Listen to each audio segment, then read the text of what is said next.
Okay. Well, in the meantime, while you're filling the poll, welcome to the Bookmaker Masterclass. Now, I'm gonna stop sharing and share our screen for today. I hope you guys are excited. I would love to see your lovely face, but if you cannot share your lovely face, it's okay.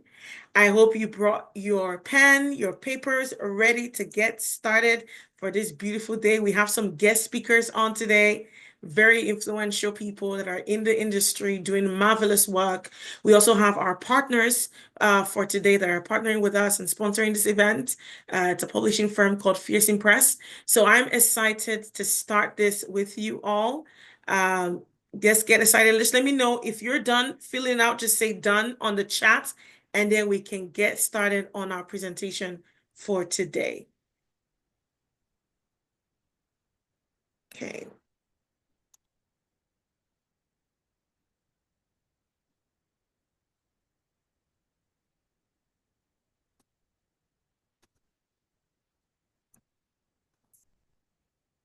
All right.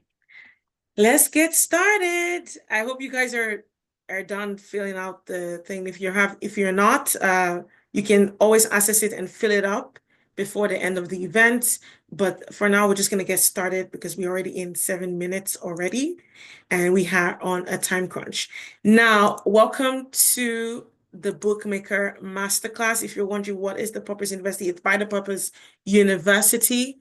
Purpose University is a transformative platform that helps empower individuals to turn their passion into income by teaching them how to write, publish impactful book.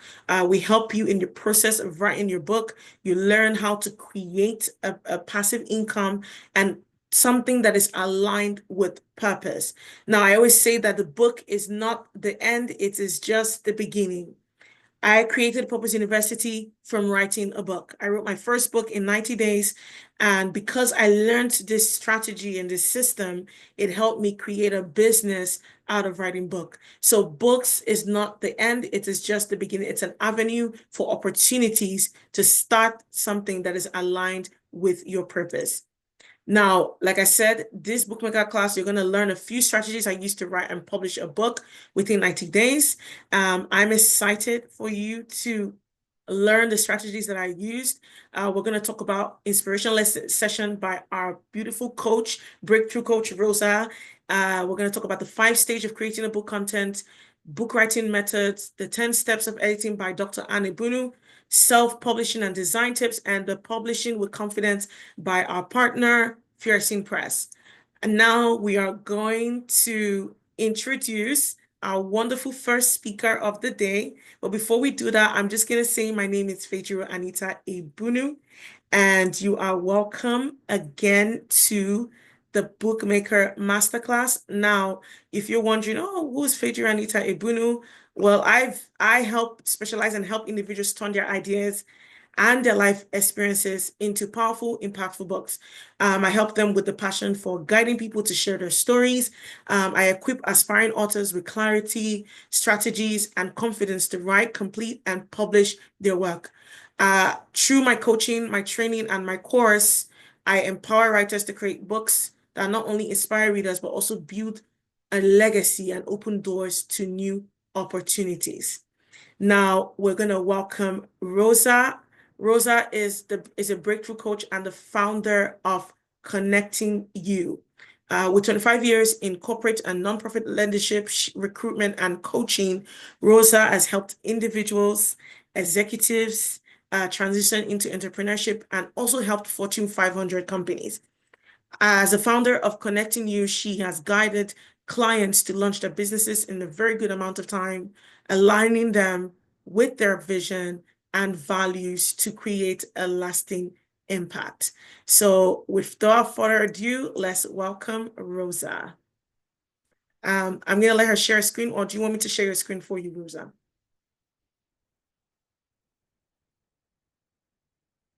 Rosabelle? You're muted. Oh, there we are. I'll do it in Yes. a minute. Thank you. No Well, thank you so much problem. for that warm welcome, Fajiro. I am so excited to be doing this with you. I so totally support your whole idea, the concept of how you're helping people write their story in a book. And so I really will be taking this message out to the world with you, for you Yes. and with you. First and secondly, I just want to welcome all guests, including those who have come at my invitation. So I have give you a warm welcome here today. Thank you for taking your time out of your busy Saturday schedule to be here with us. We are delighted. So the first thing I want to ask you is, are you ready? And your question to me should be, ready for what, Rosa? So you can all unmute right now and ask me that in chorus. Ready for what, Rosa?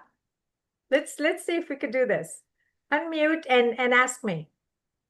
I want to hear you. Oh, can they unmute? Ready for what? Ready for what? Okay, I'll tell you ready for what. Ready to be seen in the limelight. Ready for the lights to shine on you. Are you ready to take a stance, to reveal yourself, and to show up as who you really are right now? Or is that too much of a risk right now from where you are? I want you to ask yourself that question. Am I ready? Am I ready to be shown up in a book, on a stage, in maybe acting, in coordinating events, in connecting other people, in teaching, in preaching, whatever? Are you ready? If you are, and some of you are already doing it, I want you to put in the chat for us, please. I am ready. And if you're ready, you may want to just do a physiological stance for yourself. You don't have to show me. Just stand up and get your arms right out and say, yes, this is for you. Yes, for your arms to your chest. Yes, I am ready. Now, the first step is to make a decision about if you're ready or not, to do something, to take action. But guess what, folks? The second thing to ask yourself is, are you willing to take action? I want you to ask yourself right now, am I willing to do what it takes to move myself to the next level? That is probably more important than saying you're ready. Because without the willingness to actually take action and do something about it, we are going nowhere. So I challenge you today to reveal that truth to yourself. The best thing you can do is just be honest. It doesn't matter if it's no or yes. What matters is that you're being honest about where you are right now. Face that first, and then the next thing will show up. Okay? I want you to understand that this is the only moment we have. There is no tomorrow. Tomorrow is not promised to us. You agree, right? If you agree, you can put in the chat, yes. Tomorrow is not promised. Most of us actually say we want something different, but yet we're not changing anything. I'm sure you found that. I have. But you know what that defines, what's the definition of insanity? And so on certain days, we're all behaving insane because we're expecting different results without changing anything in our lives. Again, notice those moments when we are acting insane. Guys, you need to start laughing at yourself. It's like, well, that's funny. Give yourself a jolt. It's like, yeah, you know what? That's true. So when you reveal that to yourself, again, you can actually take another step and choose whether you want to do something about it or not. So the next question is, well, wait a minute. What do I want? What do I really want? Do I even know what I want? That's where a lot of us get stuck, me included. Sometimes I think I know what I want, and then when I check in, I realize I'm blurry. There's a fog. There's been so many ideas coming in lately that it all got mixed up. Has anybody else noticed that? Can you drop it in the chat? Yes, I have. So if you have, then I want you to again write down what you want. And if you have a thought right now, write it down now, but at least write the question. Listen, a good friend of mine, after knowing me for a couple months, he said, oh, the question lady is here again. I come to you with a lot of questions. And I'm going to tell you that is the best therapy that I have ever had in my life, is simply asking myself questions every single day. And the next best thing is write them down. Write down the question and then write down the answer. So keep journaling every day. What did I discover about myself? So I'm talking about revealing yourself to you. If you notice, we can't even get that book done because we are not clear with who we are, where we are, and where we're going. So what are we going to put in the book? So how can we tell our story on stage? It becomes a little bit more challenging. And I just want to remind you about a verse that's quoted in the scripture. And it says, therefore, do not worry about tomorrow, because tomorrow will worry about itself. Each day has enough trouble of its own. And here's a guarantee I can make you. Take away the worry from tomorrow, release it, send it off in a balloon up into the sky, focus on today, take some action that's different to what you've ever done before, and I promise you, your tomorrow will change. I promise you, you know that that's happened for you. And that's happened for all of us. So I want you to bring that back to the forefront of your mind. And let's all stand by it. So that's the first message. The second thing is I want to ask you, how many of you perceive yourselves as introverts? Let me see if I can have a look at the chat here. How many of you consider yourself extroverts? Say me. I'm going to look at the chat right now. I want you to play with me, because then I'll feel I'm talking to myself. No introverts in here? We're all extroverts? Or maybe you're a mix, half and half. Some of us have decaf and calf, half and half. So a mixed. Fijiro, wonderful. Tammy, yes, okay. We have a few more half and halves. Okay. Introvert, okay. So I want to ask you something.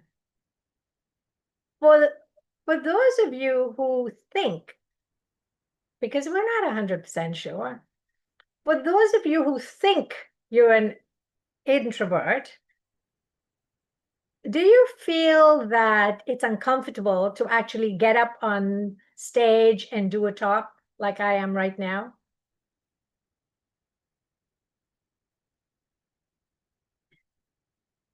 I'm going to just go to the chat a little bit. No, you still can. That's wonderful. That's wonderful.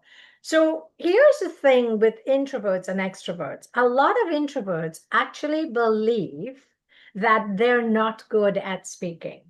They're not good at selling. They're not good at this or that. And I'm here to tell you, cancel, cancel. It's wrong. It's untrue.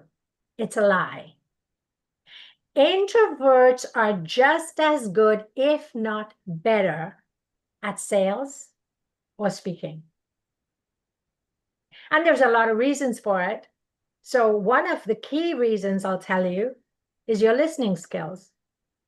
Because we extroverts love to talk, but we don't listen as much as we speak. And that's one of the downsides of being an extrovert. So I just want to bring that little point to your attention so that you understand to remove any barriers. It doesn't matter whether you are an introvert or an extrovert. If it's your time, it's your time. Learn the skill you need to learn. Develop what you need to develop to get out there and either speak or write your book and get it published. Why is it a good time to tell your story? I want to see somebody put a few things in the chat. Why is it a good time to tell your story? The world is going through so much turmoil and turbulence right now. Do you think that it might impact or affect any one person at this time just by sharing your story? Put a comment in the chat for me, please. Anybody? I'm counting on you to participate with me. Okay, Aleri say, I think so. Well, that's really modest. Another guarantee.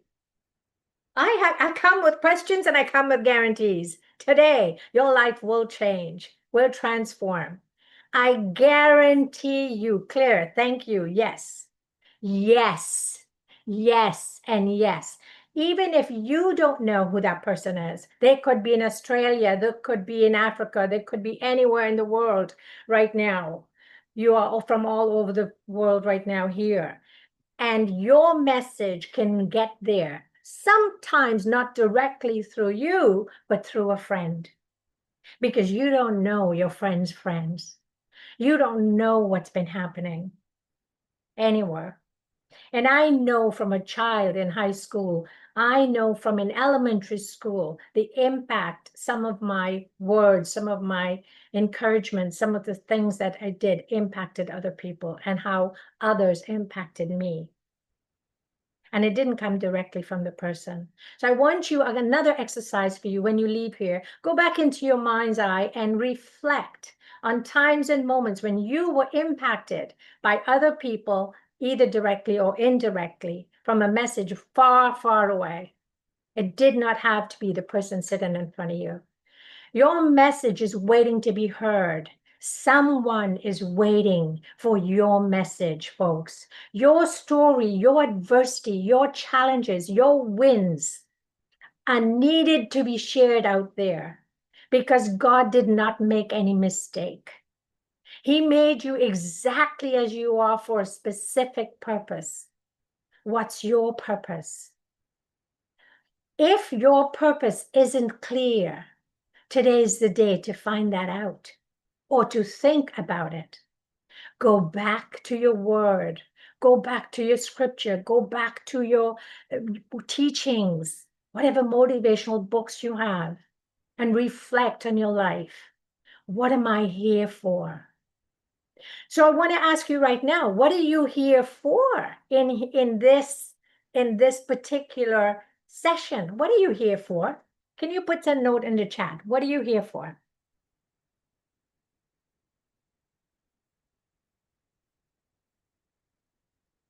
Are you here because you want to support Fajiro and I? Are you here because you just like us? We're nice people. Are you here because you actually have been thinking of writing a book? What are you here for? So think about it. And if you don't have it in there, I'm just going to share a little bit on my screen. I know I have 4 minutes left, and this is typical. I have so much to share with you that I always have tons more material than we need. So I'm going to take the next 4 minutes to tell you a little bit about how you can learn more about yourself. So there are 3 levels of awareness: the what you know, what you don't know, and what you don't know that you don't know. And the part that I really want to focus on is the what you don't know, you don't know. What you know, that's great. That's where a lot of your confidence comes from. What you don't know, you take training. But what you don't know that you don't know is actually what's affecting you in many negative ways, because we're making decisions every day based on what we don't know that we don't know. And that's one of the reasons for relationships and communication and for learning. So continue doing that. The way we get to the purpose, vision, and mission is by really starting with self-awareness. If we can start getting to know ourselves really, really well, and then we identify what our transferable skills are, our talents, and our strengths, that actually leads us closer towards thinking about, pondering, and figuring out our purpose. Because you can go back on experiences that you've had where you've actually served at such a high level that your joy was so intense that you couldn't contain yourself. Usually, those are the moments that you're on purpose. So, alignment is the key. Then, when you find your purpose, you usually can identify your vision and your mission. And we do. So, I want you to look at this image. It is so beautiful. I couldn't help it. Awareness is like the sun. When it shines on things, they are transformed. Isn't that the truth? So, what I want you to think about are your values, what inspires you, what motivates you, and what demotivates you. And when you and I sit and talk, if you want to book a session with me, we go through a lot in half an hour. You get things revealed to you. One of my clients had 7 breakthroughs in 1 hour. It's amazing. And this is for you to get closer to your story, to your book, to your speaking, whatever that is. This is a free session I'm offering. Daryl Bem, the psychologist, actually developed something called a self-perception theory. And what he says is that when we don't know ourselves well enough, we actually form attitudes and understand our internal states by observing our own behavior. So instead of thinking from within, sometimes it comes from the external actions and behaviors, and then we determine, oh, well, I must like healthy food because I'm cooking it every day. So there's many ways to create your self-perception, but here's what I want you to understand is your perception, your self-perception actually determines the actions that you take. And to increase your self-perception, I have a particular tool that I'd love to introduce to you today and have you book a half an hour session with me. And it's called the Motivational Map. And this actually goes beyond your values. We help you identify your values, but this one talks about what's really motivating you to get out of bed every day and to take actions that you've never done before. So once we sit down for whether it's 15 minutes or 30 minutes, I can explain how this works. And the people who have taken this assessment have actually said they have revealed themselves in one session. It's so powerful that I just want you to know that these are some of the testimonials. One chap said it made him so conscious of what his motivation factors are. And prior to taking the assessment, he'd say these factors were present, but he was unaware of their existence, what they were, and how much of an impact they had on his interactions with people, on the job, in business, and everyday life. And now, with this consciousness, he's becoming intentional about his decisions and responses to events. And when making choices, these factors now serve as a cybernetic system to guide his actions and decisions. It also reveals where he needs to improve so that he's not self-sabotaging, etc., etc. So I just want to go there. Uh, the link is here. We can put it in the chat for you to book your breakthrough call. And I opened some spots today, right after this session, so that we can talk. I've got 4 spots. And the whole intention about the work that I do is to connect, communicate, and collaborate and build community with heart, with love. That's what I wanted to share with you today. I'm going to stop the share. And I just want to ask you before I wrap this up, did you get some value out of this little talk? Did it shift your consciousness a little bit? And did it cause you to think of something new? If that's the case, Jen, can you put a yes in the chat? Or, I'm still thinking. Thank you so much. Have a wonderful rest of this session, and we'll be in touch. Thanks, Vijira. Thank you so much, Rosa. If you guys liked what she shared, could you like send a reaction and just say clap your hands or just a thumb up and just say that was insightful? Can we just all just clap because that was really, really impactful. I did the motivational map as well with Rosa and it changed my life because I realized that the things I don't know were what was sponsoring my decision-making skills. And the moment I did it, I started attracting the right clients and the right people and audience into my business. So if you're thinking of figuring out what is it that you want to do, what motivates you, go check her out. It's already on the chats. Just message on there, book a free call, and just find out more about this and how you can start changing your life. And I urge you to take it more seriously.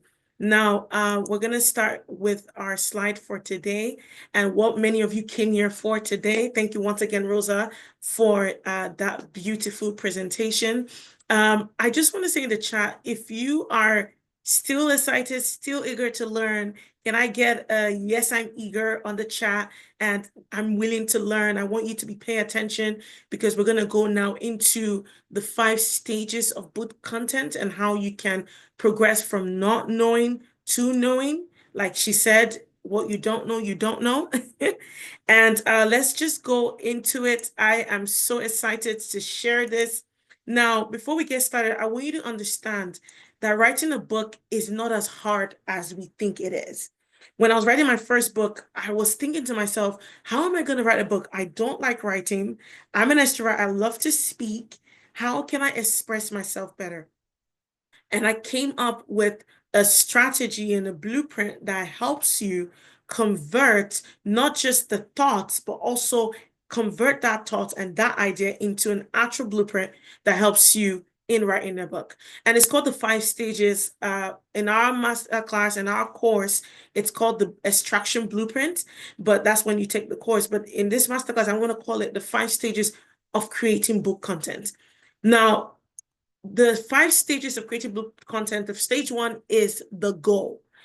Now, every book that you write must have a goal. And you're asking, what is the goal? What does goal mean? I don't know what the goal is. I can't figure out what a goal is. What is a goal?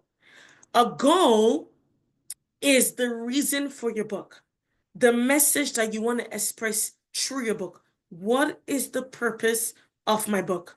I want to write a specific book. I want to reach the specific people. What do I want them to get from my book? And I give an example of what a goal is. And if I'm writing a book for people that are traumatized, that don't know their self, they have not healed from the past, a goal of my book will be to help people that have gone through trauma and have lost themselves to find their true nature and heal for the past. That's an example of a goal of a book. So the goal of your book is the message. What is the purpose of your book? Every person should know the goal of the book before they even start writing a book. The mistakes that many authors make is that when they want to write a book, they just go straight, go to the paper, go to the book, and start typing. But that's not how you write the book, because then you don't know. You don't have an idea of what you're trying to express. So it's very important that you understand what is the goal of my book. What kind of message am I trying to share? What kind of message am I trying to give? So that is the first stage. The second stage is the title. Now, I know sometimes people think, okay, I already know the title of my book, which is good, but sometimes it's harder for some people to figure out a title. And one of the ways that you can figure out a title is from your goal. If you look at your goal, you look at the objectives of the concept you want to share, then you can come up with a topic and a title that reflects the goal of your book. And I give an example here, Lost But Then Found. Because the goal of my book is to help people that have gone through trauma and have lost themselves to find their true nature and heal from the past, I can then find a topic and a title that can reflect that message, which is Lost But Then Found. So that is the second stage. First, find out what is the purpose of your book. What do I want my audience to get from my book? If I'm buying this book, what would I want to learn from this book? What would be the general information from this book? And when we know that, we can then come up with the title, which is the second stage. The third stage is what I call category. Now, if you look at it, you're already having a framework. You cannot write a book without a framework. Look at a building. When you want to build a house, you don't say, okay, I'm going to build a 6-bedroom mansion. It's going to have 5 rooms, one this, one office. I'm going to do this. I'm going to do that. I'm going to do this. You write, oh, this is what I want my building to have. I want my house to have this. But then you go ahead and just start building. It doesn't work like that. You need a blueprint. The blueprint is not going to build the house for you initially, practically, but it will guide you in building the house. And when you have a blueprint, because I used to work as an AutoCAD operator for a company, and I used to work with a lot of blueprints of buildings, and you need blueprints as a guide to understand the dimensions of the building, but also to understand the flow of your house. So if you need a blueprint for your house, what makes you feel like you don't need a blueprint for your book? And the third stage is now category. When you look into your goal, asking yourself the question, breaking it into sessions, that's what the category is about. What are segments or areas that I can talk about in my book that can help break this message into sessions? What are the concepts? What can I talk about in this book? What are the areas that I can target that will lure my audience to understand the book better or to understand my message better? So this is where you probe your goal. Now, the goal is the source and the foundation of this framework. You go into your goal, and remember, our goal is to help people that have been traumatized into healing and becoming the best version of themselves. So if the goal of my book is to help people, what areas can I talk about that will help someone transit from broken to healed, transit from destroyed to transformed? How can I take these people in a journey in my book to help them understand what I'm trying to say? And this also works with people that are writing fiction. If you're writing a fiction book and you're writing a story and storytelling, you have to understand that your story has to build up. So you lure your audience, you lure the people in a direction that they want to understand. So you have to make sure that you segment your book and your areas that you want to talk about into different categories. This will help you in creating the first initial stage for your framework. And you can see from the example here, I said that I give 3 categories. Now, if I want to talk about people that have been traumatized and I want them to heal, we need to first talk about the past. So I came up with 3 categories after probing. To probe is to go in depth into something, to analyze, to critically analyze a thing. So this time you take a moment with yourself, maybe 1 hour, 2 hour, if you have time, and just sit on that goal. If you're Christian, you can ask Holy Spirit, help me understand what are the areas that I can talk about in this goal that can help people. And you come up with different categories. Now, your categories can be more than 4 to 5. It has to be from either 3 to 5 categories, maximum 5 categories. Because once it's more than 5 categories, it's no longer a category, but now it is a chapter. So once you figure this out, you have a segment. For mine, the example is you the past, you the present, you the future, because I want to lead my audience into understanding their past, into understanding their present, and then aspiring for the future. So that will be my category. The next stage, which is stage 4, is chapters.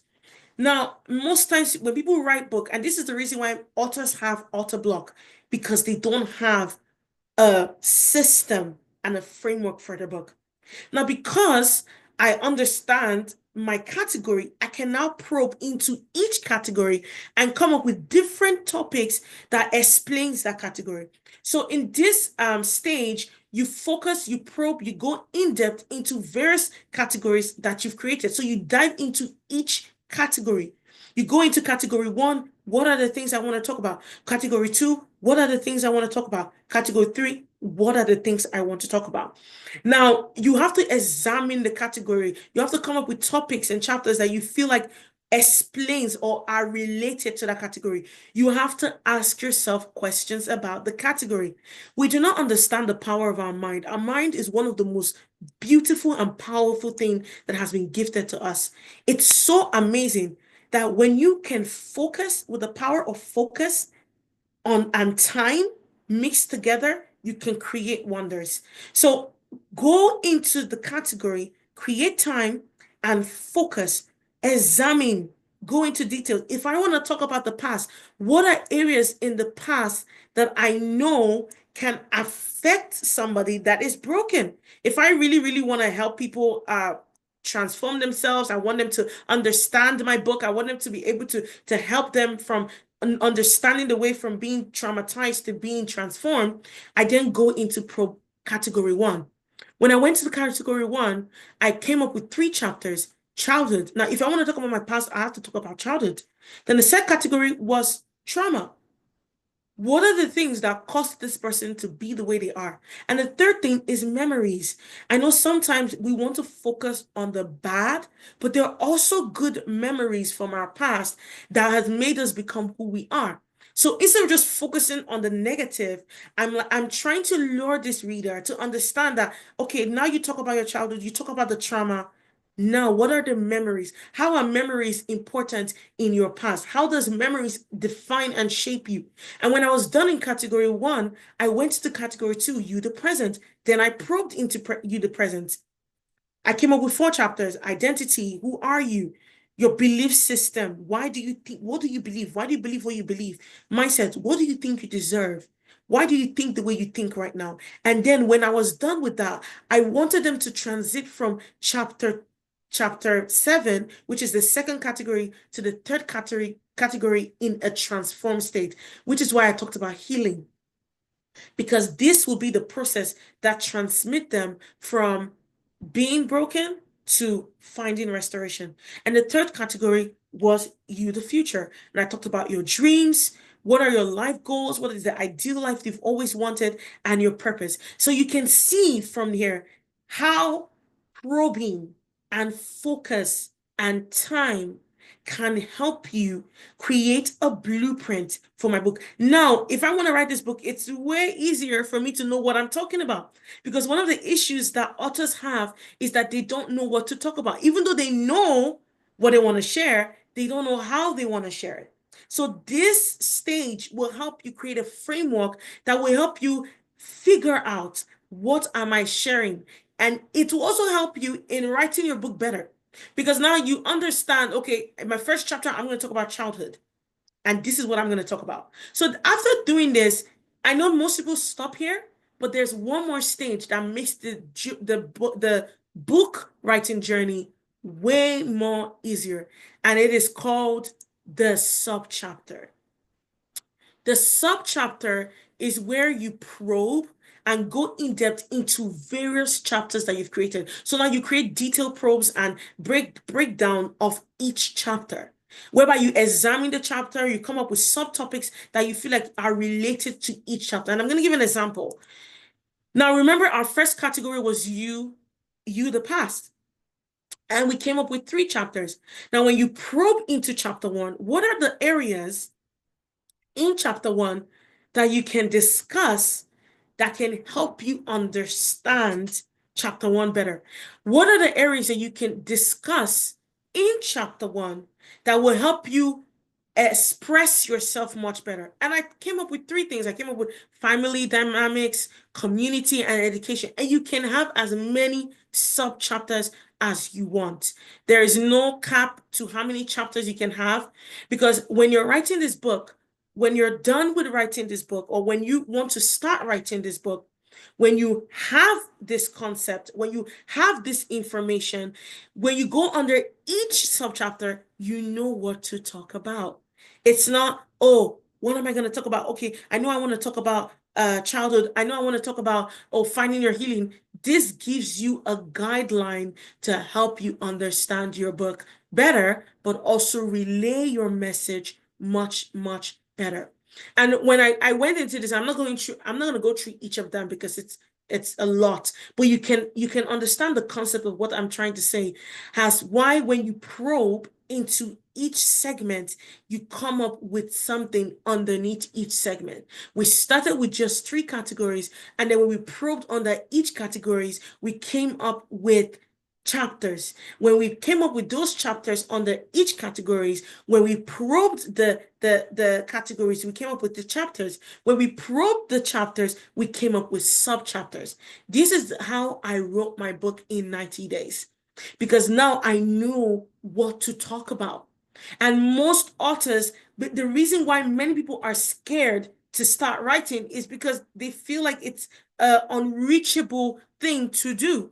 So when I probed into chapter 1, I came up with this 3 concept. When I probed chapter 2, I came up with what is trauma, what causes trauma, how does trauma affect you, and what does it trigger.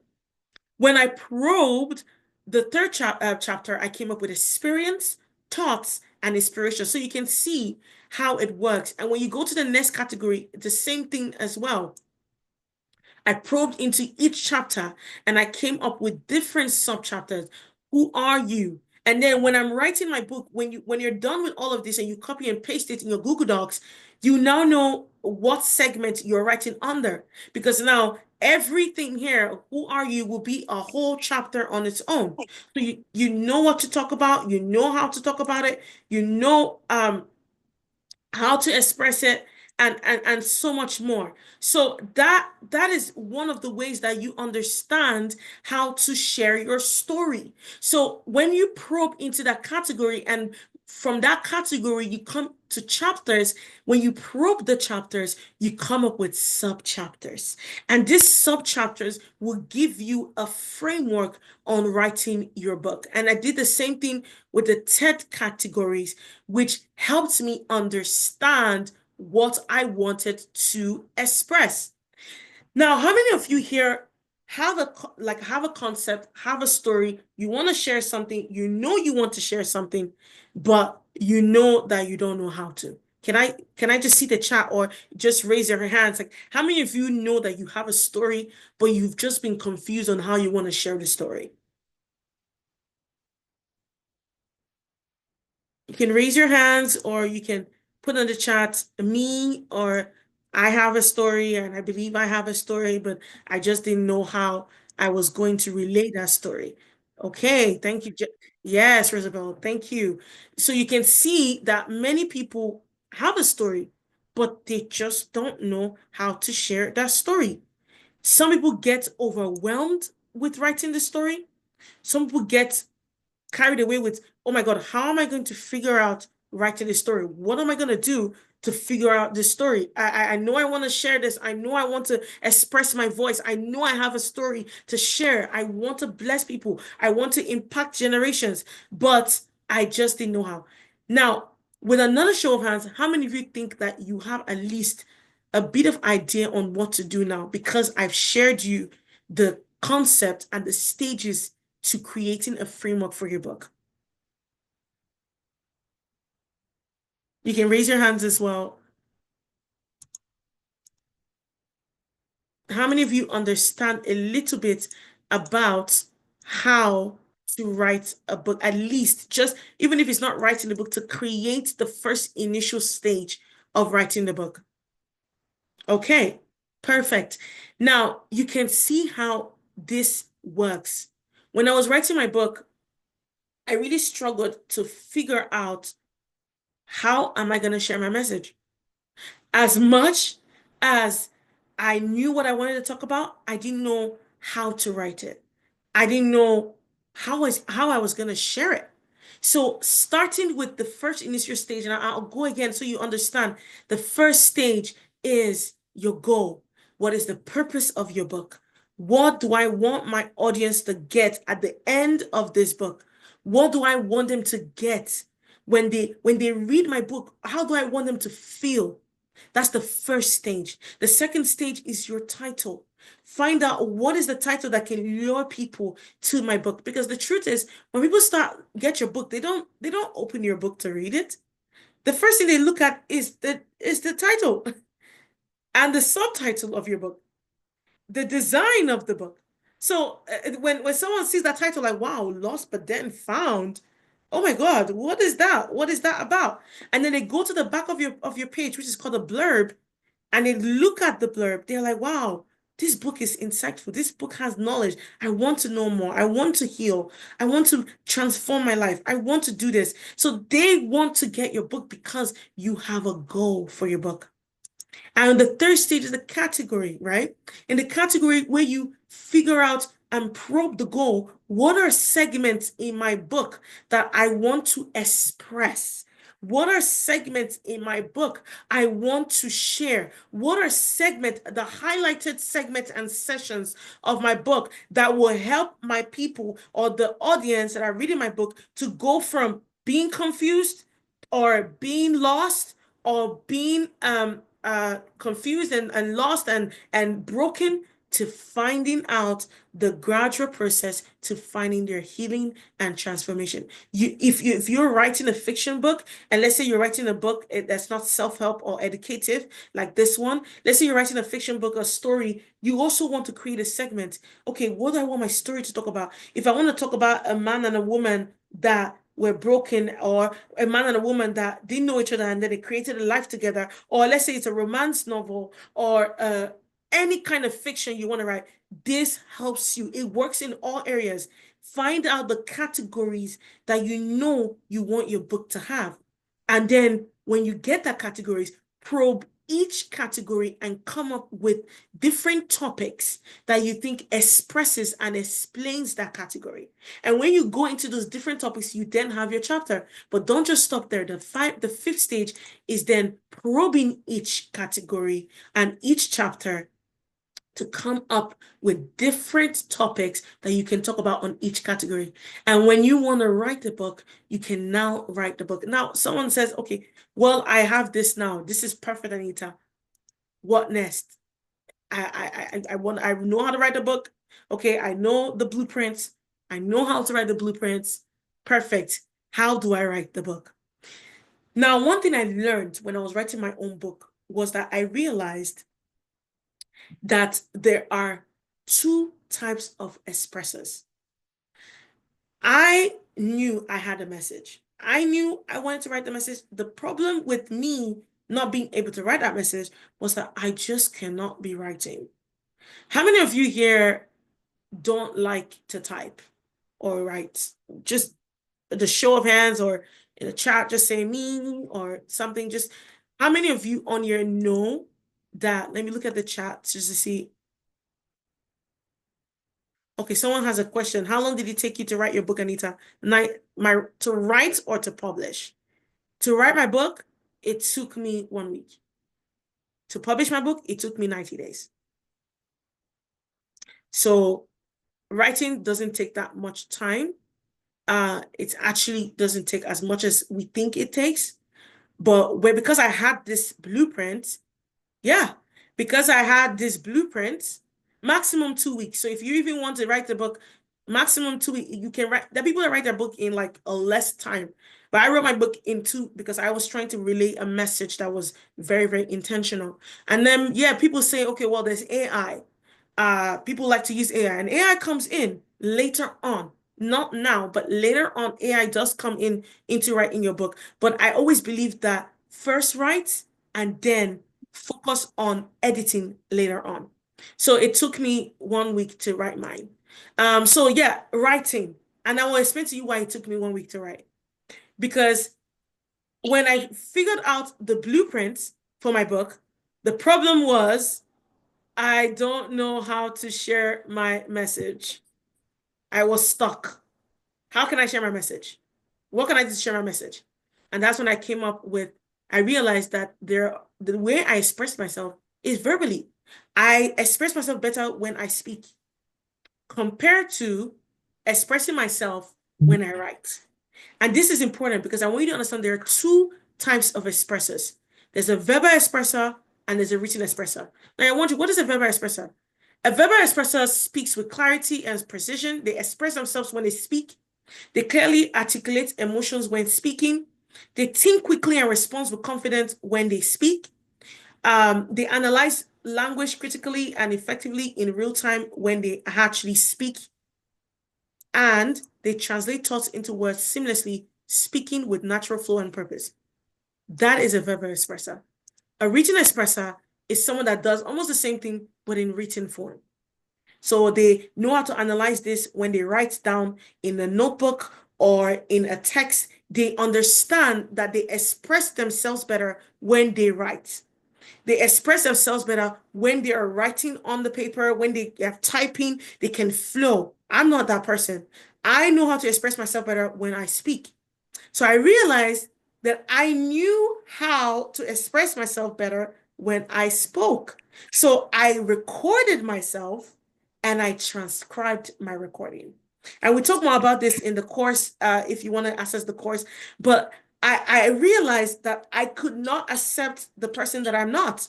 I figured out that I'm a verbal expressor and this is who I am.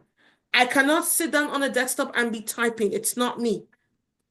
So a verbal expressor knows that they express their language better when they speak. A written expressor knows that they express themselves better when they write. Now, in the chat, just text me, just type in what kind of expressor are you? Do you express yourself better when you write, or do you express yourself better when you speak? Or if you're both, just say both. But which one is more, are you more likely to express your voice better? Do you express it when you write or do you express it when you speak? Let's see. Ah, okay. Someone said verbal, verbal. Wow, perfect. Verbal, verbal. Me as well. I'm verbal as well. Um, verbal. A lot of people are verbal. Wow, that is the truth, and that is who I am. And if you're verbal, I'm going to give you a quick snippet from the course on what you can do to know how to convert an audio to a text. What you do is, since you already have a template of what you want to share, you just get your recorder on your phone, go to each segment of your blueprint, because now you have a blueprint, right? On your recorder and just talk about family dynamics. Everything you know about family dynamics, talk about it. Talk about everything you know. And when you're done, save it as chapter 1, family dynamics, or C1, family dynamics, and keep doing this. Go to the next recording. Oh, community, blah, blah, blah. This takes you 5 to 10 minutes, and 5 minutes can convert to 5 pages or even less, even more, depending on the size of your book. One recording was already 5 pages, and this is without editing. This is how I wrote my book in 1 week. And record community, talk about everything you know about community. Forget about analyzing, just express. When you're done expressing, you can always go back and look after. And then go under the last one, education, record. When you're done, save it as C1, education. Finish that. Go to the next chapter. Okay, chapter 2. What is trauma? What do I think of trauma? Just talk and express yourself and record, record, record. All you know, you're going to have recording all over your phone. And then you use a transcribing app. There's so many free transcribing app now on social media, as on online. I use Nota, but there's so many more. Transcribe, paste that recording, paste it on the transcribing tool, and then it will convert to a text and copy it. Because you've copied your framework in your Google Docs, you just go under each session and paste the text. Before you know it, you have up to 100 plus pages done. And then you can move forward to editing. Now, if you feel like this is impactful, I have a course called the Bookmaker course. Very beautiful course that I have on there. And if you feel like you got information on here, you feel like, oh my goodness, this was impactful. I learned a lot from this course. Before we move forward into next is a Bookmaker course. Okay, I want to know more. I want to work on myself. And here you're going to get videos on how to transform an idea to a publishing tool and have a published book.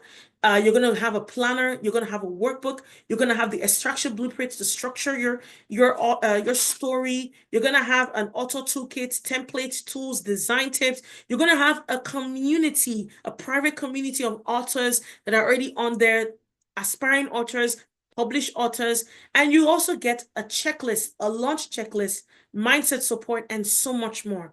If you feel like this is something that you want to go forward, we have a 60% off promo code. If you scan the QR code, you can have access to it, or use the code TBM60. Alaria will post the link in the group chat for you to access the code. Thank you, Alaria, for sharing that. If you feel like you want to move forward, and this is just a snippet of what the course has. This is just a little bit of information of what the course has.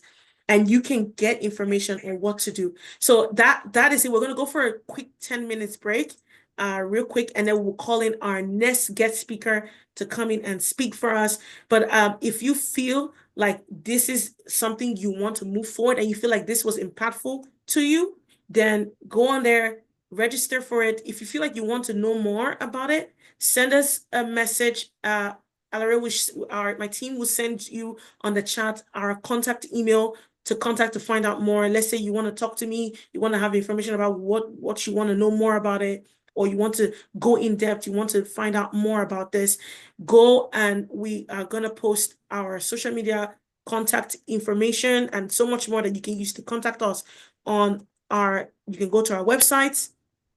You can contact us at the end. It's all up to you. But yeah, let's go for a 10 minutes break and we'll be back to talk about the 10 steps of editing, because writing is just the first stage. It's just the first stage. So that's just the best first stage of writing a book. You need to go and figure out how to edit. All right, so let's go for our break real quick for 10 minutes. If you have any questions, you can use the opportunity to ask me. You can unmute and ask me, but in the meantime, let's go for a 10 minutes break before our next speaker, Dr. Ann, comes in and talks about the 10 steps up to editing. Okay? All right. See you guys in 10 minutes. If you don't have any questions for me, if anybody has any questions, Alaria has sent our contact if you want to contact me. If you want to reach out, just send it. It's already on the chat. Thank you so much for sending that. And I'll see you guys in 10 minutes.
O- Okay, guys.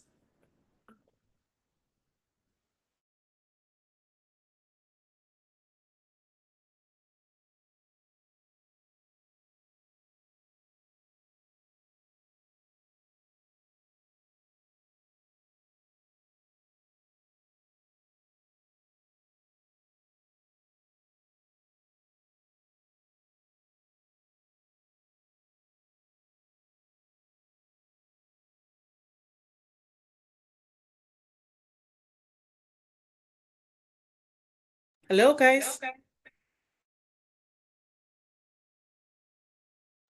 Okay, guys. Hello. Hello, we're back.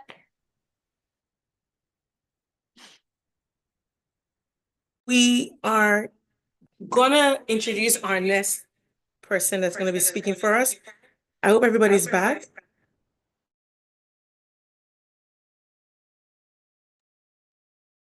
Welcome back. Okay, welcome back. I know we have some few seconds.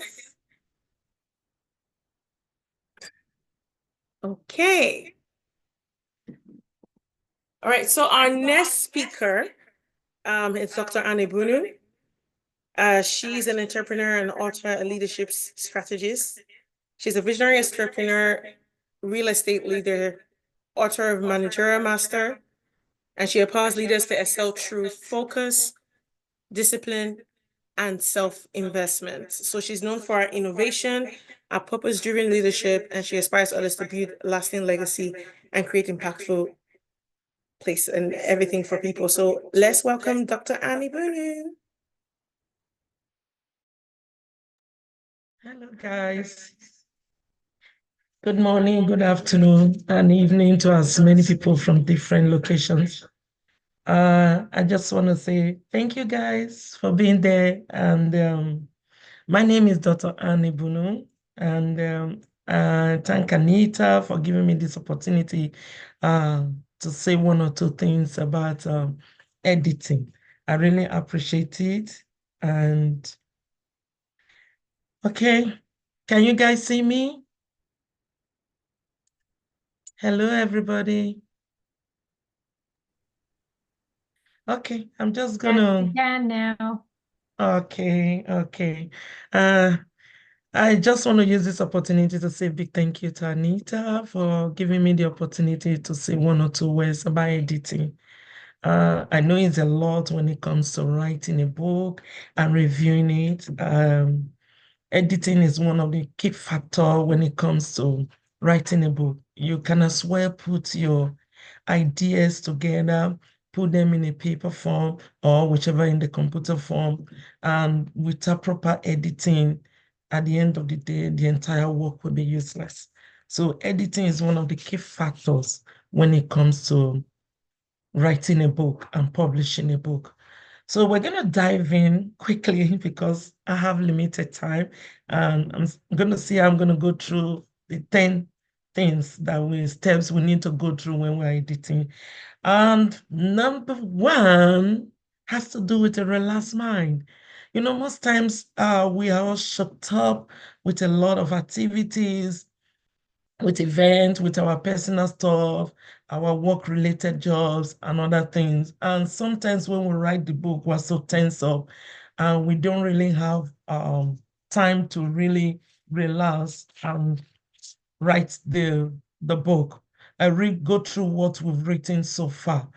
Uh, at the end of the day, when you publish a book, it will look as if the person that did that is an inefficient person, or you don't know exactly what you're doing. So for you to edit your book, you need to be relaxed. You need to be composed. You need to settle in, know that this is what you want to do. Because if you don't, at the end of the day, it will be a mess up. So relaxed mind goes a long way. If you are tense up, you will not read in between the lines. You will just skip, and editing a book, you have to read in between the lines to make sure that there are no mistakes. So first thing first, relaxed mind. And secondly, do not rush. because rushing doesn't help. In order for you to read in between the line and see if there is any mistake, you have to take time, assimilate all that you're reading. Make sure what you read word to word and really look at the words, whether they are flowing or not. At that time is when you begin to see if there is any word that is not flowing. What do? You expunge it, you take it out, or you replace, or you put a new word, or you check if there are mistakes and all that. So, but if you're rushing, you're going to find out at the end of the day when you publish your book, what happened? There will be a lot of mistake. Number three, like I said before, read it between the line. Take your time. You don't need to be in a hurry. I know editing is cumbersome. Writing a book is easy. Editing is cumbersome. It gives you that pressure that you don't even think, you don't expect. But by the time you relax and you're not rushing, then you'll be able to concentrate and be able to read in between the line and know exactly what you're doing, whether your message you are passing is clear to the audience you're passing it to, whether they are misunderstanding your message, you will be able to know. So editing is tough. It's not an easy thing. But if you're able to follow this step I just mentioned, you will find it easy to go through your work without stress. The another thing you have to look at, which is the number 4 thing, is your grammar. Most time grammar has a lot to play because sometimes we use the wrong words for the wrong places at the wrong or right time, whichever way it is. So we really need to go through the grammar. We need to go through what we have written so far. We need to go through the words we've written. If the words are blending with what the message we're trying to pass to the audience. Because our major focus here is the audience, people that are going to read this thing. Are they going to get it clear? Are they going to misunderstand the grammar that you've written? So you have to put into consideration the words, using the right words at the right time. The number 5 has to do with rearranging and sequence. Yes, one thing is to write. Another thing is you relax, you don't rush, you read it between the line, you watch your grammar, but also the arrangement is very, very important. You cannot be writing on a topic or on a subtopic and you're talking about a different thing. Then you go to another paragraph and you are talking about a different thing. No, it has to flow. It has to be in sequence. You have to move from one paragraph. As you are leaving the particular paragraph, you are letting the people know at the end of the paragraph what you are planning to do in the next paragraph. That means just trying to put a little quote, a little thing at the bottom of the paragraph you're leaving, letting them know that this is what I'm going to talk about in my next paragraph in a short format. That helps you to link the 2 paragraphs together. So sequence is very, very important. Arrangement is very, very important. Then after arranging your book, you still need a lot of work to do. You need to proofread because sometimes we think we've read a book like many times. For that reason, I don't need to. No. I found out when I was doing a lot of writing, the book that I've read for like 10 times, if I go back again, I still see mistakes in it. So you really need proofreading, taking your time to read, to understand. You read and meditate on what you have read so far, whether it's making sense. You understand what I mean? So you have to take your time, read. Then while you finish reading, you also have to look at the visual effect. The visual effect sells your book.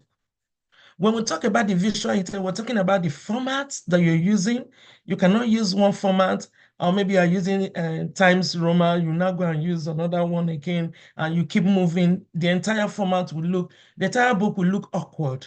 So you have to use a kind of format that will make the people have interest because you are trying to sell your book to the world. You have to make them let that book look attractive in a way that they themselves will be interested in reading it. Because there are books I've seen. Immediately I pick the book, when I look at the format, the sequence, the visual effect, and everything, I'm no longer interested in reading the book because of the way it looks. When you are writing your book, you make sure that you look at the format, you look at the visual effect, you look at the arrangement, you make sure everything is properly arranged in a way and everything is aligning from one step, from one sequence to another, the shape and everything, the color and every other thing is aligning. That will make that book to be attractive and that will encourage people to read your book. The another thing we need to look at is professional help. Professional help. People underrate this step, and it's very, very important. We don't know it all. Yes, I'm a professional, but I also need a professional to go through my book because sometimes you look at the book, you don't know what you're supposed to do. You've read in between the lines, you've checked your grammar, you've arranged, make sure the sequence is in order, you've proofread several times, but you make sure the visual effect is properly defined. At the end, you will still find out that there's still some mistake. Another I is very, very important. So when you finish writing your book, when you finish getting to the step of proofreading and visual effect, what do you need to do? You need to look for a professional. When I say professional, you don't need to pay somebody to look at the book. You just get somebody that have little idea about reading and just go through it for you to see if there is any mistake anywhere, any grammar mistake, any spelling, then they will be able to correct it. And if there is any formats you use and they are not comfortable with, be able to tell you that no, this format you're using is not good, this arrangement is not done properly, you need to let it, the message you are trying to pass is not well defined, then that person will be able to tell you what it entails, what you need to do it. Even right now, I've written another book and I gave it to a particular company to go through it for me, to go through editing. We're talking about Fraser. They are the one that are going to publish the book for me. But I can swear just publish my book after I've read the book more than 10 times. But I decided to use a professional to do that for me so that in case there is any mistake, any lapses, so that they can cover it up. And by the time I publish the book, I won't have any issue with the book. I will be confident, I will be rest assured that there are no mistakes anywhere. Then another thing we need to look at is the 4 C's. I call it 4 C's. The number one thing is clarity. Fine, you've written that book. What is the message you are passing to people? How do people understand what you've written? Is this message you are sending clear enough? Is there enough clarity? Are you sure they understand and get the meaning of the message you are trying to pass to them? That is where clarity comes into existence. You make sure your message you are passing is clear, is understandable. When the people read it, they're able to know exactly what you're saying, what you're driving at, where you are ending. The people should be able to have a proper understanding of that. Then leaving clarity, you move to coherence. How is your book? Is it logical? Is it logical? Is it flowing? Because meaning matters a lot. You cannot be writing on a particular topic and you move to another topic that does not make sense and there is no connection between them. So your book needs to be logical. It needs to be coherent. You need to move from stage to stage, from step to step for people to understand exactly what you are saying. It needs to be clear, like I said before. You move from clarity to coherence, making sure that the message you are passing is flowing, is going in a logical format. Then you also make sure there is consistency in passing this message, because if you are passing a different message at a different time, people might misunderstood it. So there should be a form of consistency in passing your message to the audience. Make sure it flows. I keep emphasizing that. If your book does not flow, people will be discouraged to read it. You make sure your book flows. That's, you are moving from a paragraph to another paragraph and it's making sense. It's making so much meaning to the reader. That is when they will really see that this book is of great importance to them. That the last C is correction. We keep correcting. We don't give up on correction because I keep emphasizing it. You have to keep correcting, because you might think you're smart. No, there might be a mistake. Even when the professional have edited it, there might also be some little lapses. So what do? You go back again for correction. And finally, before you publish a book, you have to review. You have to go in depth. I call it in-depth review. Reviewing from beginning of the book to the last page of the book. You review, when you are reviewing, you review a lot of things. You are reviewing from where you started. You are reviewing your grammar. You are reviewing the arrangements, if the sequence is in order. You are proofreading at the same time. You are looking at the visual effect, if it's in place, if it's attractive enough. You are looking at the clarity, the coherence, the consistency. You review the entire book before you finally put it into publication. I know editing book is cumbersome. My general advice is that just be patient. Be patient. Know what you are doing. Have confidence in yourself. Don't ever look down on yourself and feel that no, I'm shaking. Am I really going to publish this book? No, you are doing it. You are doing it. So just be patient. Be relaxed. Have a relaxed mind, like I said before. Patient. Go through it with time. You'll be able to edit your book without issue. Thank you very much. Like I keep the time. Thank you so much for the opportunity. And thank you guys for listening. If you have any questions, you can ask.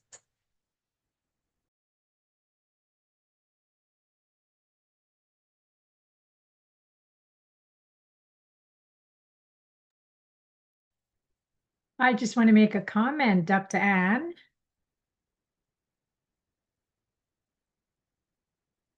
Oops, are you hearing me? Yes, I can. Yes, You okay. can. I Okay. just really appreciate the flow, the sequencing of things, the way you go through the editing process. I find that helps those of us who are speakers a lot, because we're not always as structured. And I just love the structure that you put to it. And yeah, you would be a great editor. Thank you so much for showing Thank us you. this Thank today. you. I appreciate it. Thank you. Hey, thank you so much.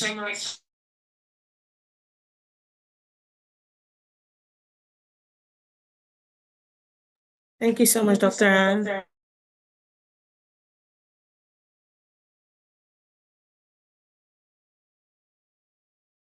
Who learned from that? I mean, that was really amazing. Thank you, Rosa, for even sharing that as well, because sometimes we think that writing the book is just done, but the main work is the editing.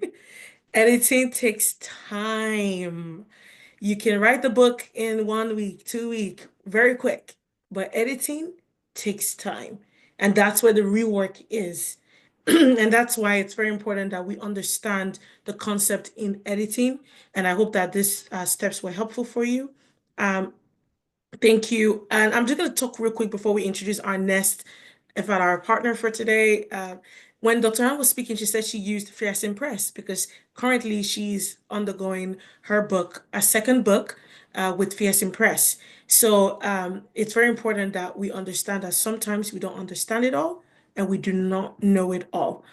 So I want to talk quickly about book and the cover before we introduce our next speaker.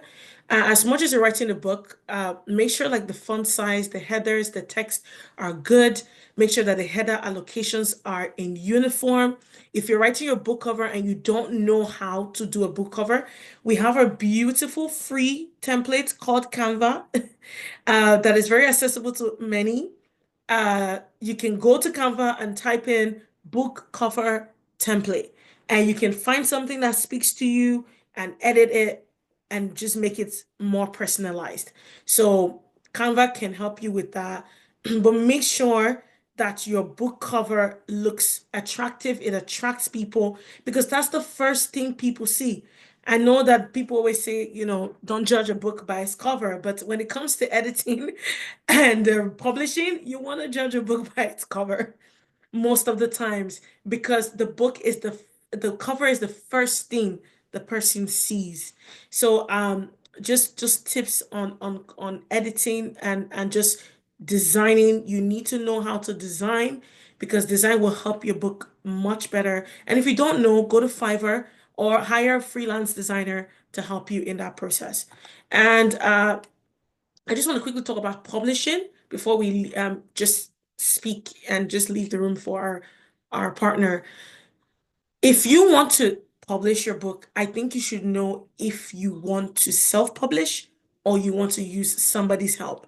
This will be very important to know at the beginning of your publishing journey because then you understand that, okay, I'm going to use these people, they're going to help me in my book, and that is it. So if you want to self-publish, always know that you're going to be doing things by yourself.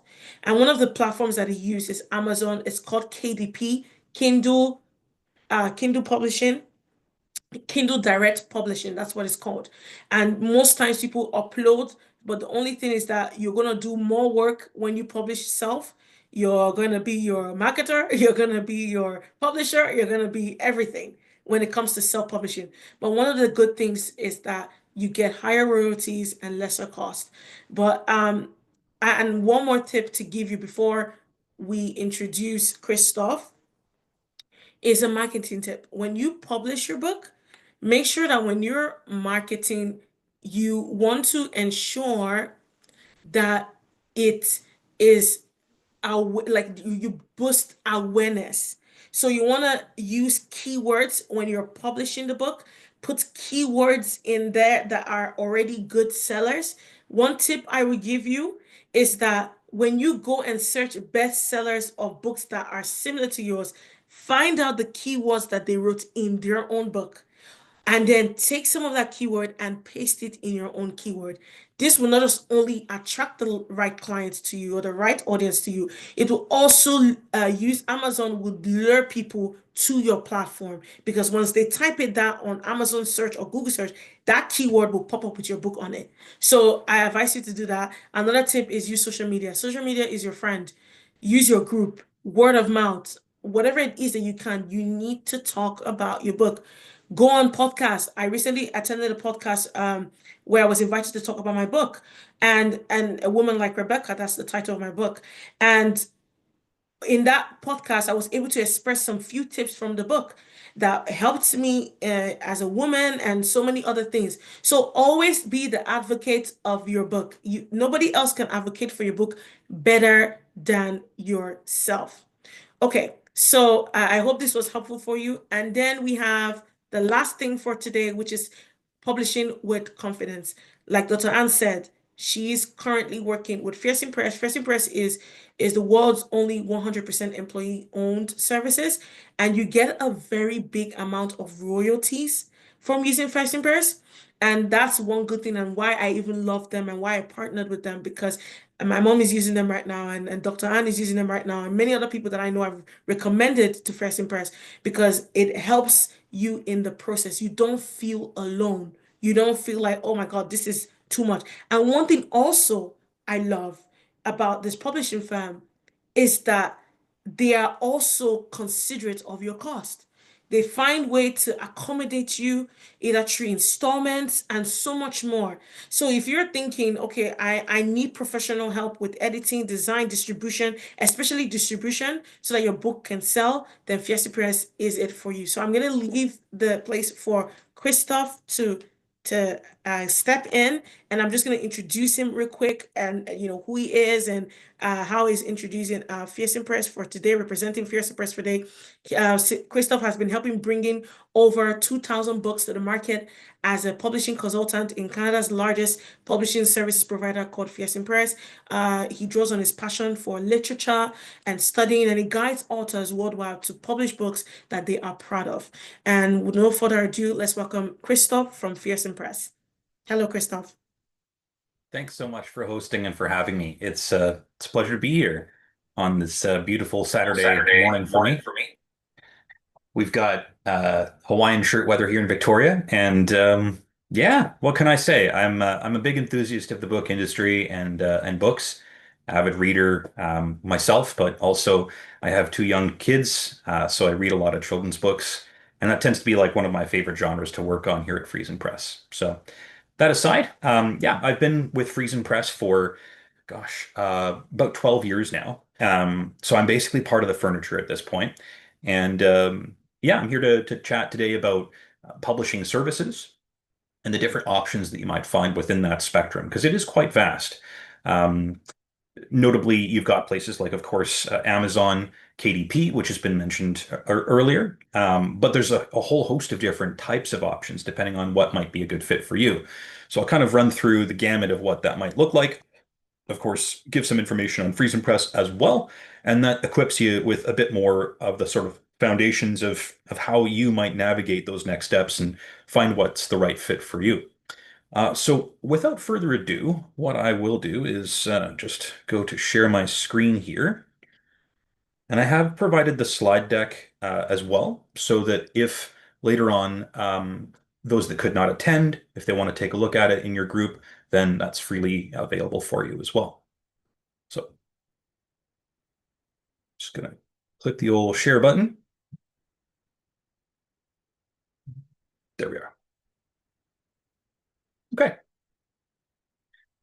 So, any questions that you might have? I think there's a meeting on Monday, if I'm not mistaken, where Leanne Yes. Jansen, my colleague, will be able to provide answers to some of those questions. So do write those down, and that Q&A period will be available on Monday for any attendees that are curious. That's me with more hair.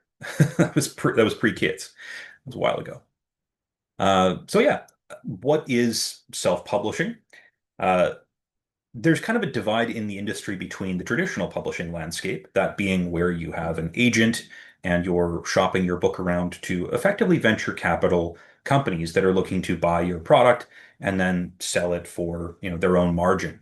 This is traditional in the sense that it's been the mechanism of action for publishing for probably a couple hundred years at least. And it's difficult to get into. So the necessity of it is that you would have a completed manuscript and you would try and solicit that to a agent and then eventually to a publisher through that agent, kind of like the music industry or film. So it is difficult to navigate, but it's still worthwhile. But for many people, the reason why self-publishing has become more popular and very, I think, attractive is kind of like how YouTube revolutionized the music and content creator space, comedy, and many other different sort of entertainment and information spaces. Where YouTube is similar for that, self-publishing is very similar then for the production of books and the dissemination of information, whether it's a comic book or an academic nonfiction piece or your latest novel. So there is a really specific use case now where if you don't have the time to wait to get an agent or you're wanting to kind of get your book out there, then you have the ability to just kind of do that. And we'll go through the different sort of processes that exist in that bubble. There's a lot of benefits to self-publishing, and there's a few drawbacks as well. So I'll get into those in detail as well for you. And then the life cycle of a book project and what that might look like from stage to stage from a organization and kind of project management perspective. So you can see, for example, what might work for one person in level of depth and detail and cost might be vastly different. And then lastly is preparing for publication. That's the everything's finished stage. Your book is ready to go, and you're now looking to be like a published author, like you have potentially product in hand and what to do with it. So, with that said, what is self-publishing? As I'd alluded to, there's a lot of different, I think, mixed definitions, but the most important and clear one is that it is self-funded. You are paying for services and you are maintaining ownership and copyright typically, and you have agency to do kind of whatever you will.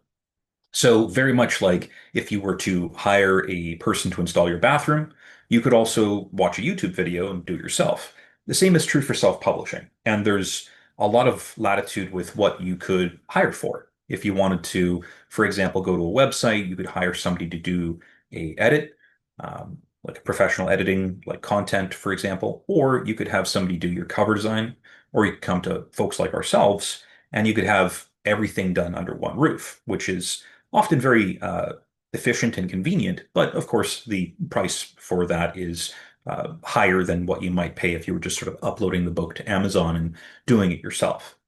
So self-publishing has a lot of freedom, right? You get to choose how these things go and the different moving parts that are incorporated into them. If you just want to put a book out there and see how it does, very casually, you can upload that to places like KDP or Lulu or BookBaby or any number of different sort of more, I would call lemonade stand on the side of the highway kind of processes where just like a lemonade stand, you can just do it, and there's not a lot of friction in doing so, but you might not get the same results or outcome for your book in doing so.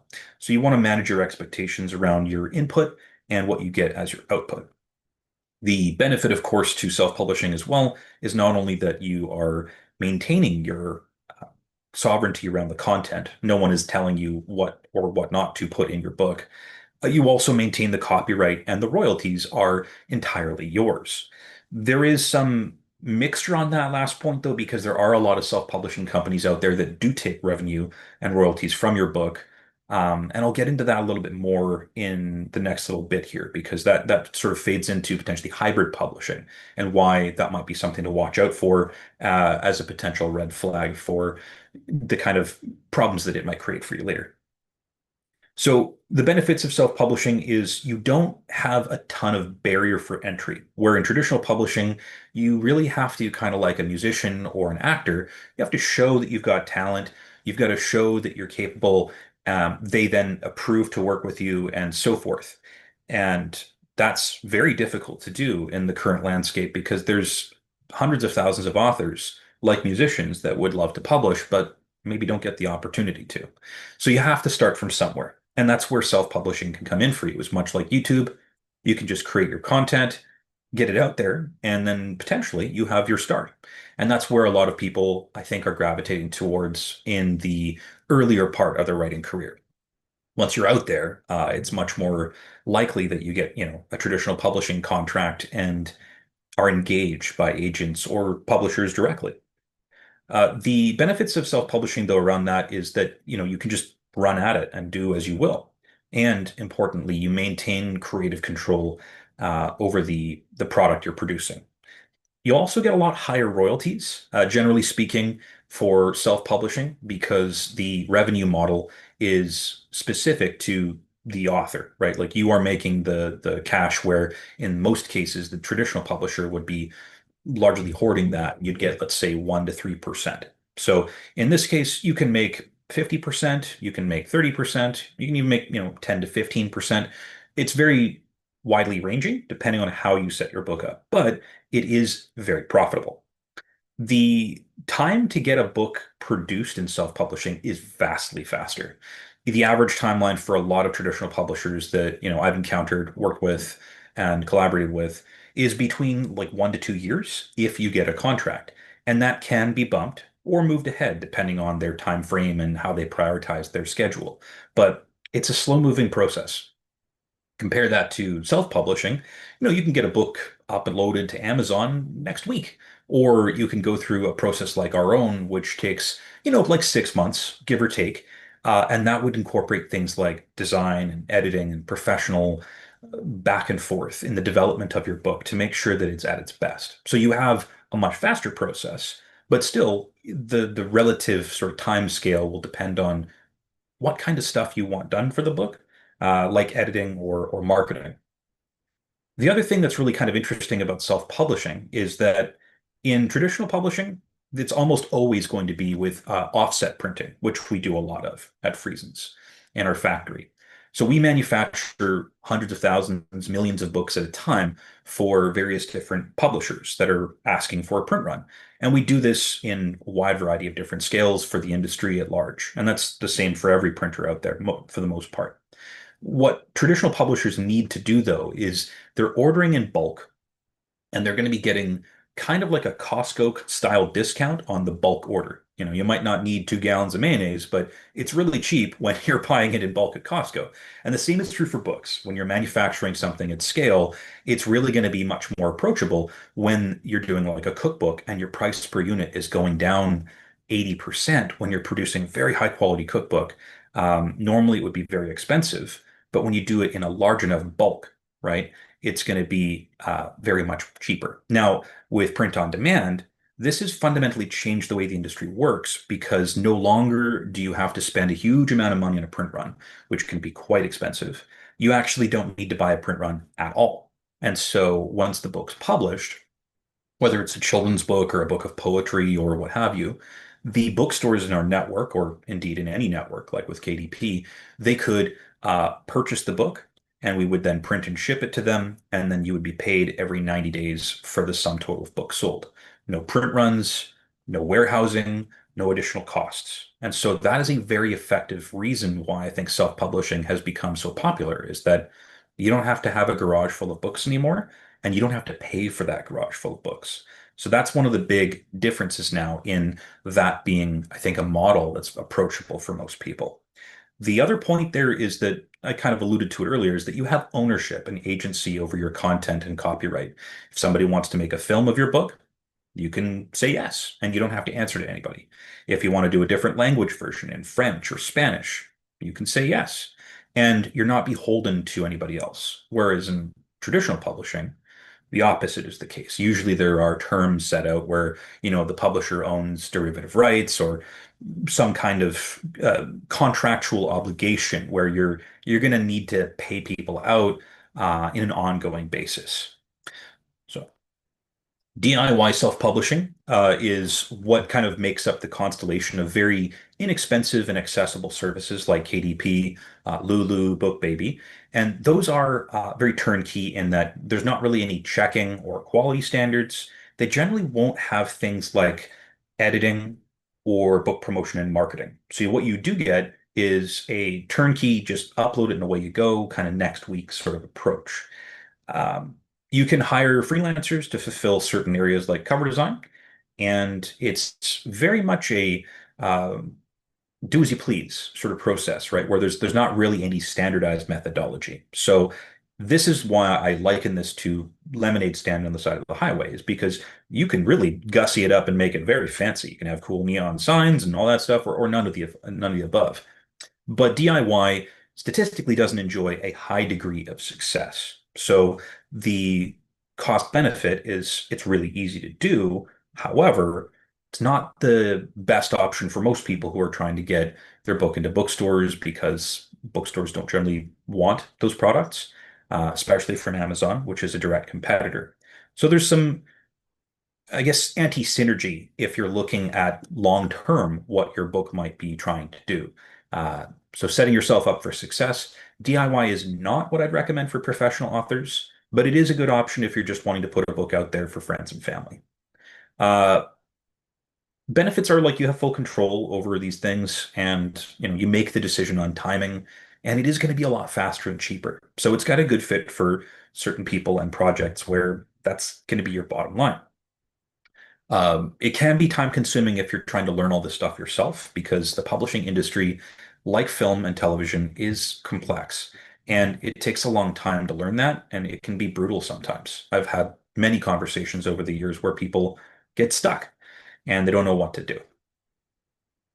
Self-publishing with services provides a much higher ceiling for like the support that you might get. Those being professional book reviews, editing, distribution to bookstores all over the world, and manufacturing all over the world, as well as press agency and marketing and a few other things as well. So what you want to be looking for typically in service providers is, what is their Better Business Bureau rating if they have one? Where is their office located? Is it a shell company? What kind of results are they getting for their clients? Can you see any literary awards or things like, major prizes? So those are the things that I, as a consumer, would advise anybody looking into self-publishing to kind of vet and be careful on, mostly because self-publishing is not very well regulated and it's full of scams. So you want to make sure that the partner you do choose to work with is both reputable and preferably domestic, because one of the problems with working with American companies in particular is that you will have to file income tax with the IRS for the royalties. So that's something that a lot of people kind of find out a little bit shocked in the aftermath. So be careful to research all those points as well before you choose a partner. Um, the benefits, of course, like we mentioned, is that there's a lot more of the heavy lifting done by service providers like cover design or ISBN and BISAC codes, which are kind of like the search keywords. So there's a whole host of different things that are there for support for you as an author. So you're getting everything done without having to learn all these technical processes yourself, which as a first-time author, you've probably got your work cut out for you already anyways. The downside is that you have to pay for it. So, the average for publishing might be something like $2,000 to $7,000 Canadian. You can certainly spend a lot more, 10,000, 15,000.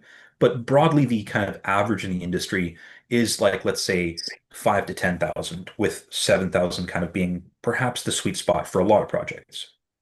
And that incorporates things like editing, design, and print and distribution. Um, the life cycle of books. Oh, sorry, a second. Skip past one there. There we go. So the life cycle of the book process is first you speak to somebody. You're going to be consulting with a professional who will provide advisory on the services and walk you through how everything works. And importantly, what you need to be aware of before you sign a contract, like the service terms and uh, things of that nature. Once you've ironed out the package and services that you're looking to get, you would then enter pre-production. And at this stage, that would be where you would be working with a professional to vet the material to make sure that we've got or they've got images or other assets for your book, got an author photo or other things that you want to be including. That would be all checked at that stage. This is also where typically you would have things done like editing, and then eventually cover design. So the pre-production phase is anything before we really get to the guts of the book.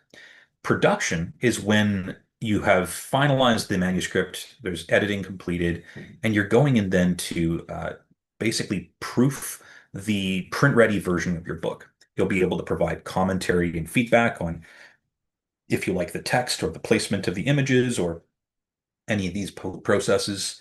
And it's also at this stage that you can provide uh, alpha copies or beta reading to your peers and friends. And so you're taking a more or less finished product and sending it out to people and saying, hey, do you like it? Do you want anything changed, etc. Once that process has been completed, you then finalize that by selecting the price and royalty and revenue model for your book. And then it goes to distribution, which is once the book is officially available for release, where you have product now available in bookstores or online and in paperback and hardcover and whatever formats you're going to be producing, including audiobook. It's at this point then that you might be doing marketing and connecting to your readership and your fans or doing promotion of sorts. And that bridges into promotional coaching, which advises on not only how to be an author, but also oftentimes providing things like professional reviews through magazine partners, or importantly, some of that additional follow-on marketing that's really going to connect you with folks like podcasts, YouTubers, people who write columns and journalists. Yeah. So the breakdown, in terms of the consultation is like I described, where you're going to be engaging in that one-to-one dialogue to figure out what's going to be right for you and maybe looking at a couple of different options to shop around and compare. What you'll often look at is maybe a couple of different quotes to figure out what's going to be ultimately the right fit for your budget and needs. The pre-production stage, like I mentioned, has a good portion of the different moving parts figured before it gets to design and layout of your book. So editing, images, all that stuff. The production process is where you're going to be working with a project manager who would help with all the different moving parts of the interior of your book. Index, the table of contents, and the various different components that go into your finished product. Book promotion and distribution, that's going to be where the book is active and now available for sale. So there's going to be the components that are listed here in this slide deck and many more, right? Depending on how complex you want to get with it. Lastly, with promotional coaching, of course, is kind of a myriad of different options like website creation, marketing campaigns and social media, training and assistance, branding and marketing bundles, and potentially even connecting you with a press agent, which is a very important role, and something that perhaps my colleague Leanne on Monday can get into more detail on, because I think it's worth discussing the role of a press agent in publishing as well. So you've got different types of books that are out there, of course, and each genre has its own merits. So it's also important to study the trends in your genre to see kind of what's popular, what authors are selling, and what are the top sellers, and why those might be successful. When you do market research, you're going to have a much better time getting into being an author because you're going to be up to speed on what people are doing that works, and importantly, maybe the things that are swings and misses. So preparing for publication, you want to essentially get your book organized into the final draft with the editing that's been, talked about today. And ideally, you want to have maybe a copyright registration in advance, as well as ensuring that any of your references or quotes or images that you're taking, those are with permission. Because if you don't have permissions, that can really delay things and snare them up. And the use of like external material, like images taken from Google, can often lead to a bit of a snag. And this is true with quotes and other materials that you might use in your book, like an infographic or a bar chart or what have you as well. So with that said, that's me. Thank you so much for your time. And importantly, if you have any questions on Monday, Leanne Jansen, my colleague, is going to be available to run through all those and more. And there is a free editor's manuscript evaluation, I believe, if you enter into that QR code, I believe, then you'll be able to be put into a draw for a editorial evaluation. So with that said, thank you so much for having me, and I'm looking forward to connecting with y'all another time.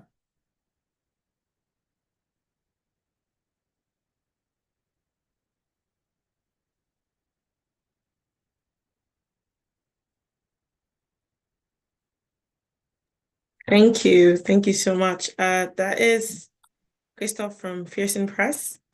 Just a little bit and a little snippet of publishing with help, because even when I first started writing my book, I thought that, well, I wrote the book, everything is sorted, everything is good.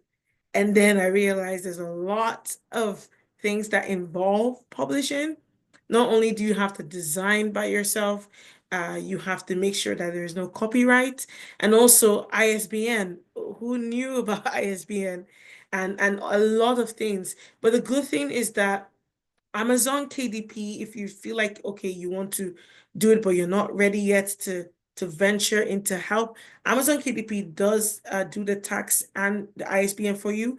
But I still suggest, if you have the money, go through professional help. It saves you a lot of stress and also saves you a lot of errors, because many people have written their book and they've made so many errors. If you can't go through that, go through a platform that teaches you how to do these things. Don't just go there blindly. Invest in materials that will help you in writing the book and making sure that you write the book effectively. So if you feel like you want to connect with them, my team has already sent the link on the description, but you can also scan the QR code that's provided here to have access to them. But the thing is also that I have created a link. There's a Zoom link prepared on Monday. We have a Q&A session with them to access the more information about them. What do they do? How do they open? If you have any more questions, because we're obviously rounding up with the event already. But if you have more questions and you feel like you can't answer all the questions now today, just go on there. She sent the link already on the chat, and just make sure that you have access to the Zoom link, which will be shared by my team in a second. The Zoom link to access the Monday event, because we have a Monday meeting for Q&A session with Fierce and Prayers with Leon, and Leon will help and explain more. So it will also be sent to your email address, so do not be worried. Everything will be sent to the email address. The information to contact everybody that spoke today, everything will be sent to your email before the end of today or before Monday. So you will get the information, but just in case you want to have access to it, you can copy and paste it on your chat, or send it to you, or even send it to your friends that may need this Q&A session just with Fierce and Press to know more, to understand more about publishing. What is publishing? How can I publish with confidence? I know that, okay, I'm not doing this on my own. I have a support system to help me in that process. So go check it out. And that comes to the end of this.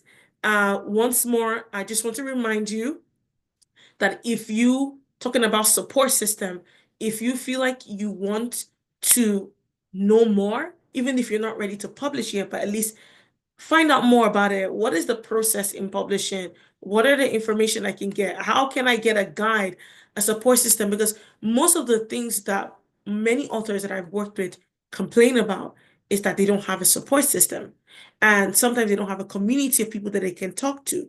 They don't have a community of people they can relate with. They don't even have information. Everything they get is online or on YouTube or something else, but you need to have a guideline to help you write your book. So check out the Bookmaker course. It will help you. It's a roadmap to going from writing a book, of aspiring to being a published author in as little as 90 days, how it worked for me and how it can help you. Now, it is self-paced. Some people, it may take you longer. After taking the course, you might say, okay, I don't want to write my book and publish in 90 days. I want to write it in another time. It's up to you, but it's a guaranteeing system that has worked with many other people. And we have one person that will give their testimony. Her name is Alare. She will speak in a second of her testimony of using this platform. But if you feel like you want to access and you need that information, you have videos to help you. You have a planner, you have a workbook, and you have so many other things that will help you in this writing journey, so you're not alone. So take advantage of that. It's also in the chat if you want to access it. Go take advantage of it. It expires midnight today, so this code is not going to be available anymore. So take advantage of the 60% that we're doing today, and just message, go check it out. Work in becoming the author that you want to be. I always say there's an author within you. It's just waiting for you to unleash it. Don't keep your story to yourself. There's somebody out there that needs your story. Most times when I get messages from people that read my book and they tell me things, I feel it, because I'm like, how can these people be so impacted with just a little tiny book, but their lives are changing? So don't keep your book to yourself. Don't keep that story to yourself. Unleash it, share it, and get ready to expand yourself and build a legacy. Because one thing with publishing, once you get it, it's also transactional. It can be an inheritance. That's one other thing people don't talk about, is that you can actually will it to your children and they receive the royalties. So this is not just only writing a book, this is building legacy and generational wealth in that beginning of creating that opportunity. The book is not the end, it is the beginning to opportunities. Through books, you meet people. Through books, you start businesses. Through books, you write courses, and so many more. So don't sleep in it, and just start, finding your story and releasing your story again. And any questions, we've come to the end of this. I just want to say thank you. Give yourself a round of applause for creating time to invest in yourself today. It's not everybody that does this. And I'm just going to give room for Alari to share her testimonial with working with the Bookmaker course. Okay, off to you, Alari.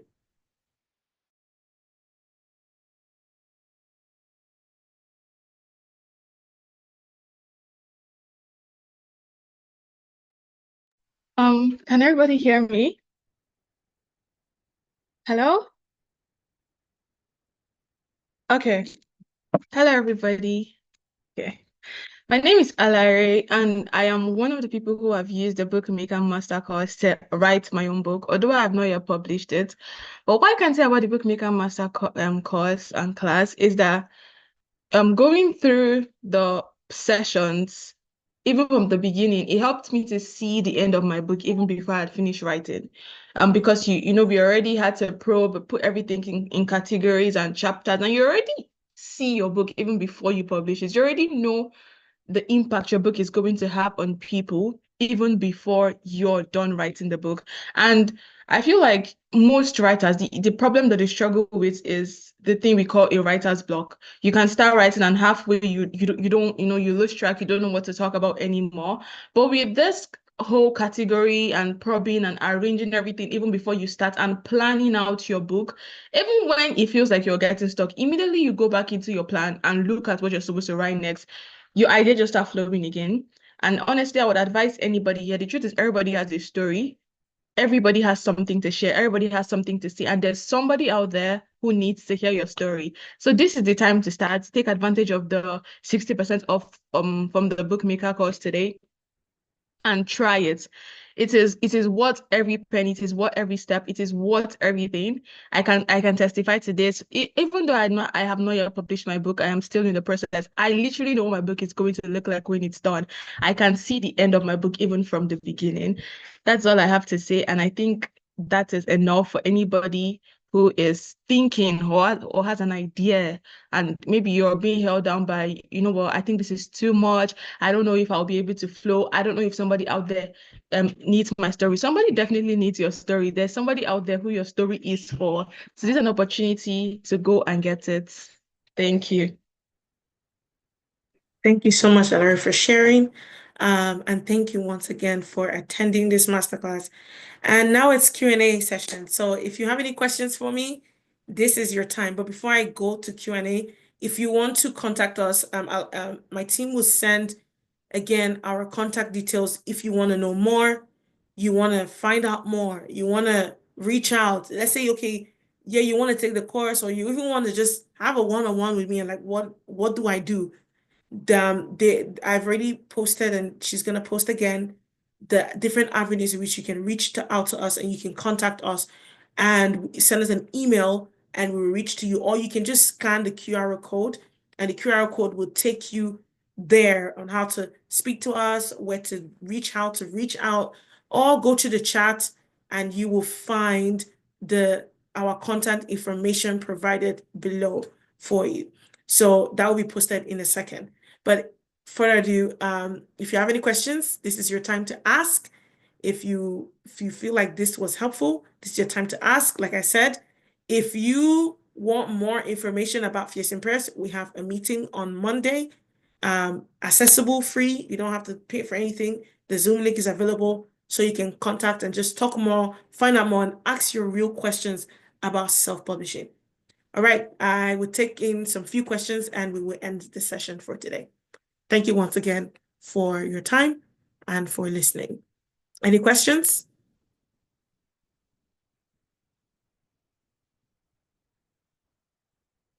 You can just unmute yourself if you have a question, or you can raise your hands. Questions, suggestions, ideas, comments, how you feel. You can just raise your hands and I will take any question, or you can send a message on the chat. Anybody?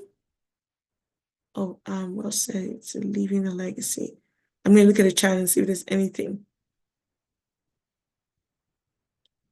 Okay.